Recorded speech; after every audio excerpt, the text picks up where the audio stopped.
Hello everyone, welcome back to 51 GT3 Racing School channel. The maintenance frequency of racing cars is much higher than that of civilian cars, so every time we come back from the track, we will need to bleed the car brakes. In this episode, we're going to tell you why do we need to bleed cars' brakes and how to do so. First, why do we need to bleed cars' brakes? The reason is because of the compressibility of air. Because when braking, the brake fluid pushes the piston of the brake cylinder to tighten the brake pad, making it rub against the brake disc, converting kinetic energy into heat energy, resulting in deceleration. Because of the incompressibility of the brake fluid, we have a solid foot feel when pressing onto the brake pedal, and it is easier to control the force.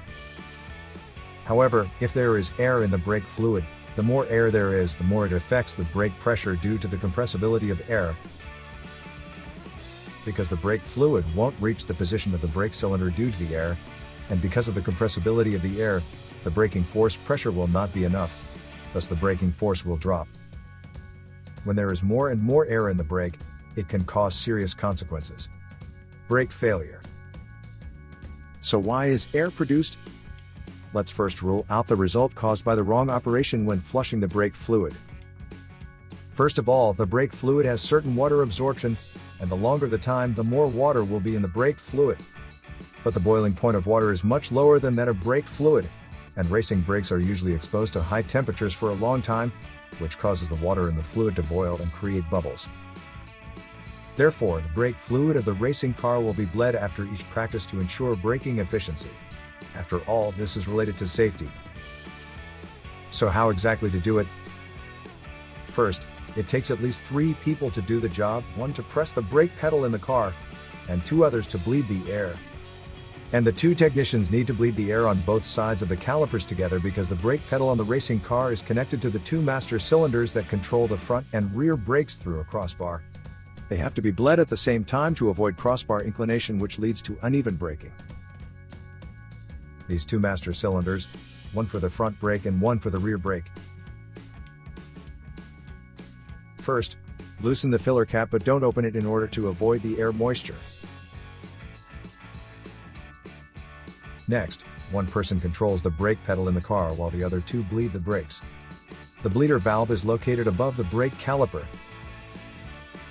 The operation method is to repeatedly step on the brake pedal to build up the brake hydraulic pressure, then press and hold the brake pedal to push the brake fluid and air to the brake cylinder, then hold and signal the technician to loosen the bleeder valve, and the air mixed with the brake fluid will be pushed out.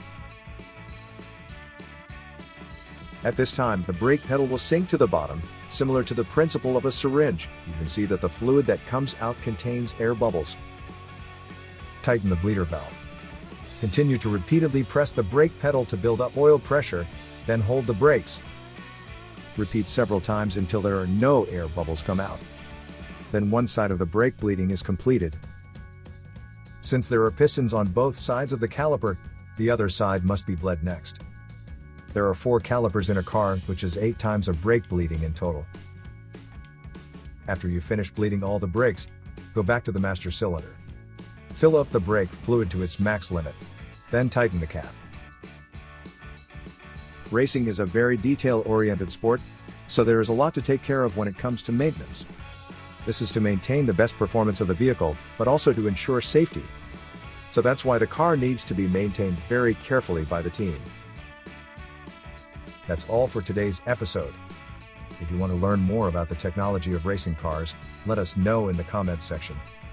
If you like this video, don't forget to like and subscribe. I'll see you next time.